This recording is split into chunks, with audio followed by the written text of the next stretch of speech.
DIY Back to School et cette fois-ci ce sera sur le thème washi tape. Alors c'est la troisième vidéo washi tape que je fais sur la chaîne, mais cette fois-ci c'est la première fois que j'en fais une sur le thème Back to School. Alors dans les autres vidéos, la première et la deuxième que d'ailleurs je vous mettrai dans la barre d'infos si jamais vous les avez ratées. Il y aura aussi des petites choses Back to School que vous pourrez aller piocher aussi dans les vidéos, donc n'hésitez pas à aller regarder ça. N'hésitez pas à liker la vidéo en cours de vidéo s'il vous plaît. Et n'hésitez pas aussi à vous abonner si ce n'est pas déjà fait. Dites-moi dans les commentaires ce que vous voulez voir prochainement sur la chaîne et je vous dis à très bientôt. Ciao! Je vais utiliser deux washi tape rose clair. Il y en a un qui a un effet miroir ou holographique et l'autre qui est mat. Je vais commencer par poser une longueur sur un petit morceau de papier sulfurisé. Et ensuite, avec mes ciseaux, je vais découper le bord et je vais découper en forme de comme une petite bordure mais arrondie. Donc ce sont des petites bosses. Je tourne bien mes ciseaux pour pas faire d'à-coups, pas qu'il y ait de pointe ou de ligne droite. Et ce sont des petits arrondis qui sont très faciles à faire. On vient près du bord, mais attention de ne pas découper la forme pour qu'elle reste vraiment longue. Et ça permet de garder le côté collant du washi tape. On peut le décoller, le poser sur une feuille blanche et on fait attention qu'il n'y ait pas de petites bulles. Voilà, c'est très simple, c'est très rapide et on ne peut pas se rater en faisant ça. On prend une longueur ensuite de washi tape pastel et toujours sur du papier sulfurisé. Je découpe la moitié pour avoir juste la moitié de la largeur. Ensuite j'utilise un autre holographique et pour contraster. Et pour créer la forme du bol, je vais prendre ce washi tape qui vient dans l'ensemble, qui est magnifique, qui est un rose foncé avec des petits pois. On peut le repositionner autant de fois qu'on le souhaite, on peut mettre autant de longueur qu'on veut aussi. Moi j'en ai mis 5, donc vous voyez que j'ai repositionné, tant qu'on n'appuie pas trop fort, ça déchire pas du tout le papier. On peut repositionner. Je viens découper les morceaux qui se croisent avec l'autre washi tape, et sur un morceau restant de papier sulfurisé, j'ai rajouté une longueur que j'ai coupée en deux. J'ai rajouté ces deux demi-longueurs sur le bol, évidemment placez-les comme vous le souhaitez. Et ensuite il n'y a plus qu'à découper les bords du pot de popcorn. Et pour ce qui est de la partie du haut, avec mon scalpel ou avec des ciseaux, ça marche très bien aussi, comme j'ai fait pour les arrondis du washi tape. On vient former le haut du pot de popcorn, voilà, c'est une petite montagne de popcorn, ou si vous préférez un peu en forme de nuage. Ensuite sur picmonkey.com, j'ai mis un titre avec écrit popcorn en majuscule. J'ai changé l'effet en faisant l'arrondi, j'ai aussi changé la police parce que je trouvais que ça allait pas très bien. Je vous mettrai le lien du document dans la barre d'infos si jamais vous voulez l'imprimer.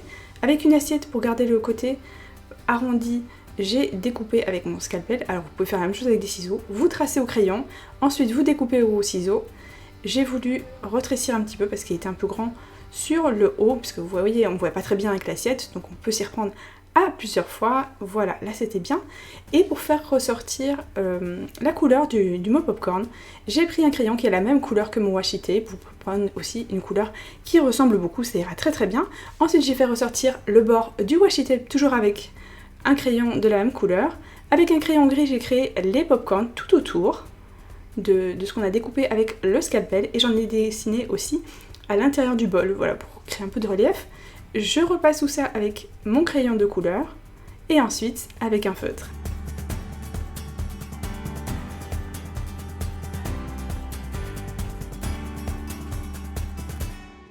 Je reprends le papier avec écrit popcorn, je colle, voilà, vous voyez je mets toujours beaucoup trop de colle, le mot dessus à la hauteur de votre choix. Je rajoute un peu de colle sur les bords, je découpe.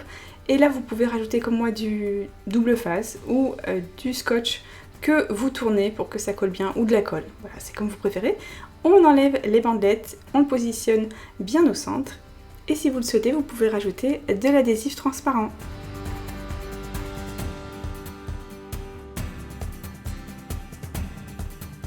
Cette fois-ci on va décorer une trousse transparente qui vient de chez Emma, qui m'a coûté 1 €. Ça s'appelle aussi une pochette zippée. Vous pouvez trouver ça sur Amazon. Plein de boutiques vendent ça. Ça coûte entre 1 et 2 €. Il y a plein de tailles différentes. Pour la décorer, je vais utiliser pour commencer ce washi tape à effet dentelle qui est juste sublime, j'aime beaucoup. Vous m'avez déjà vu l'utiliser dans mes DIY parce que vraiment je l'aime beaucoup. Et j'aime beaucoup le fait qu'il soit au bord de la fermeture éclair. Je trouve que c'est très sympa. Et voilà, c'est très simple, on en rajoute de chaque côté, on coupe et en fait chaque bord va se placer au même endroit. Je place ensuite une longueur de washi tape avec un effet holographique. Je vous l'avais présenté dans mon haul Back to School. Je fais attention que ça passe bien en dessous pour pas qu'il y ait 2 jours entre les deux. Et je replace, ensuite je coupe et je prends ce magnifique washi tape que j'adore avec des dessins très kawaii. Le seul défaut c'est qu'il est un petit peu transparent, donc je le colle sur du papier et je découpe. Évidemment il a perdu toute sa partie collante, donc je vais le coller avec de la colle. Vous pouvez bien sûr totalement passer cette étape et le coller directement, mais moi je voulais pas qu'on voit vous savez, les petits carrés en transparence, donc évidemment faites comme vous le sentez, mais moi je voulais vraiment que les dessins ressortent parce qu'ils sont tellement beaux. Je voulais pas du tout qu'il soit transparent, donc je colle et ensuite je coupe, comme je vous disais, toujours au même endroit. Comme ça on aura les micro-défauts tout le temps au même endroit.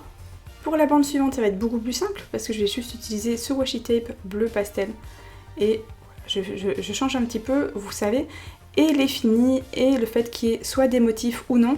Et cette fois-ci, pour terminer, je vais prendre ce magnifique washi tape qui a différentes couleurs. On dirait qu'il y en a plusieurs. Il y a aussi une petite bande holographique. Il y a une bande qui est rose foncé, il y en a une qui est pastel, il y en a une qui est jaune bien pétant. Donc voilà, ça change beaucoup. Et en fait, j'ai utilisé la même largeur pour l'autre côté. Donc une partie d'un côté et une partie de l'autre côté. Je coupe les bords et ensuite je rentre les petits morceaux de washi tape. Notre trousse est terminée. Ce qui est super cool, c'est qu'on peut créer des pochettes qui sont vraiment très différentes les unes des autres et avoir des trousses qui sont super fun et en changer autant qu'on le souhaite au cours de l'année même. On va passer au DIY numéro 3. Pour ce DIY, j'ai décidé d'assortir des washi tape. Alors ici par exemple c'est sur la couleur, ici c'est le fait qu'il y ait un lilas ou un violet clair. J'ai assorti aussi ceux-ci qui vont bien ensemble, donc évidemment prenez ceux de votre choix et autant que vous le souhaitez. J'ai commencé par créer des bandes, donc d'abord avec ce magnifique washi tape que vous m'avez vu utiliser juste avant. Et ensuite j'ai choisi le deuxième lot et vous allez voir que je vais modifier encore après parce que je vais me rendre compte que 3 bandes ça va pas être suffisant. Je vais en créer 4 mais là-haut j'avais pas assez de place, donc vous voyez on peut l'enlever sans problème, ça n'a pas du tout déchiré le papier. J'ai repositionné correctement sur le papier, j'ai changé aussi un petit peu les couleurs. Je trouvais que ça ressortirait mieux si je mettais qu'une seule bande de couleurs. Visuellement je trouvais ça beaucoup plus chouette. Ensuite j'ai rajouté et je vais utiliser cet accessoire pour couper des ronds ou une forme ovale. Alors évidemment vous n'êtes pas obligé d'avoir ça. Il y a un cutter d'un côté et l'autre ça rentre dans la forme. Vous pouvez prendre l'intérieur ou l'extérieur. J'avais jamais utilisé ça, donc j'ai fait un petit test et c'était absolument pas superflu parce qu'au début j'ai pas trop compris comment faire ou pas faire d'à-coup, et en fait il faut juste tourner très légèrement sans appuyer trop fort. C'est très sympa franchement pour créer des ronds parce que c'est pas la forme la plus simple à faire au ciseau. C'est pas parce que c'est pas la plus simple que c'est impossible. J'ai toujours fait avec des ciseaux et c'est totalement possible de le faire avec des ciseaux. Mais évidemment c'est plus rapide d'avoir des cercles très ressemblants comme ça. Pour les coller, j'ai choisi la colle en spray. Évidemment vous pouvez prendre de la colle forte ou du scotch que vous retournez. Et j'ai pas été super emballée par ça, sauf que ce qui est bien c'est que ça fait pas de taches de l'autre côté. J'ai bien appuyé. Et ensuite j'ai recouvert avec de l'adhésif transparent qui est repositionnable. Celui-ci c'est un vrai amour parce que c'est pas super simple de positionner. N'hésitez pas à demander un coup de main pour cette étape là si vous avez peur de tout gâcher. Si vous appuyez pas trop fort sur le washi tape, il est totalement repositionnable, c'est un vrai bonheur celui-ci. Donc voilà, vous découpez en dessous, vous repassez en dessous du classeur.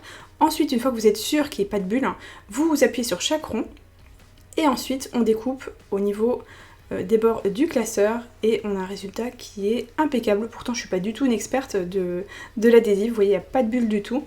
Et voilà, évidemment vous pouvez le poser sur le classeur ou le cahier de votre choix. Moi j'ai choisi blanc parce que j'adore le blanc, je pense que maintenant vous le savez. Et voilà, on peut avoir des dessins qui sont très différents des uns des autres. Et ensuite on va passer au DIY le plus facile, c'est aussi le plus rapide. Je vais décorer avec ce magnifique papier décoratif avec des formes de bois. Et cette fois-ci, c'est un petit carnet que je vais décorer. Alors peu importe que votre cahier ait la même couleur que moi ou non, ou qu'il y ait une couverture transparente, c'est absolument pas nécessaire, mais j'avais pas fait attention.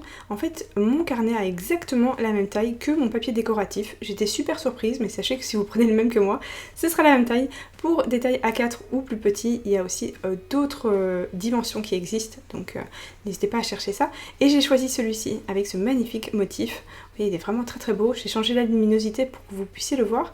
J'ai choisi 2 feuilles pour pouvoir couvrir les 2 côtés.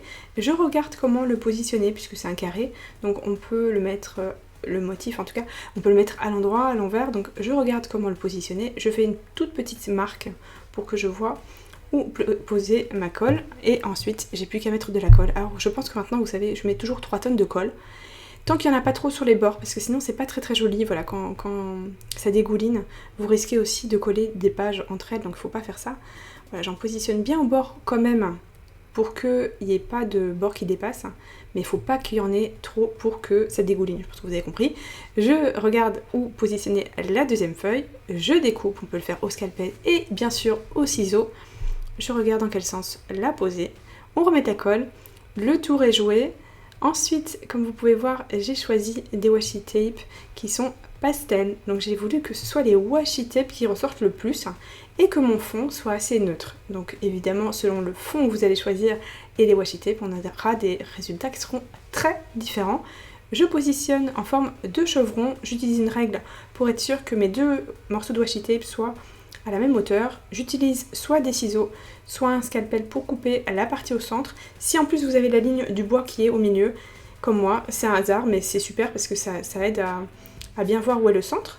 Je fais la même chose avec le jaune, et comme vous avez vu, j'ai mis 2 épaisseurs à chaque fois, parce que le washi tape est très transparent, et je voulais qu'on le voit mieux que ça. C'est bien sûr une étape qui n'est pas du tout obligatoire si vous ne le souhaitez pas. On découpe les bords, on les rentre, et le tour est joué. Voilà le résultat. Et évidemment, selon les motifs que vous avez choisis ou le washi tape, on aura des résultats qui seront très différents. Mais voilà une façon très simple de customiser un cahier de manière très facile. J'espère de tout cœur que ma vidéo vous a plu. N'oubliez pas de la liker et de vous abonner à la chaîne si ce n'est pas déjà fait. Quant à moi, je vous retrouve dans une nouvelle vidéo très bientôt. Dites-moi dans les commentaires quel était votre préféré et ce que vous voulez voir sur la chaîne prochainement. Je vous embrasse très fort et je vous dis à très vite. Bye!